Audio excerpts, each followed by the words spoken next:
अस्सलाम वालेकुम सतारत बुलेटिन में वली मोहम्मद चाड़ो हाज़िर आहियां।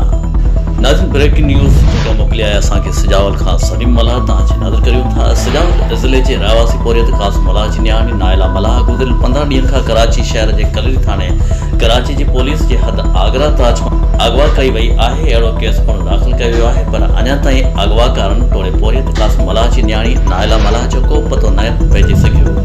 जंहिंखां पोइ अगवा थी वियल नाइला मलाह जे वारसनि ख़दशो ॿुधायो आहे त असांजी न्याणी जो हेसि ताईं असांजी न्याणी नाइला जो को पतो न पइजी सघियो आहे। असांखे ख़दशो आहे त खेसि क़तल कयो वियो आहे। हुन जो चवणु आहे त असांजे कराची शहर जी कलरी थाणे जी पुलिस असांजी का बि मदद नाहे कई। हुननि SSP south Karachi, IG Sindh, वज़ीर आला सिंध सैयद मुराद अली शाह ऐं आला अख़्तियारनि खां मुतालबो कयो आहे त असांजी अगवा थी वियल न्याणी बाज़ियाब कराए इंसाफ़ फ़राहम कयो वञे।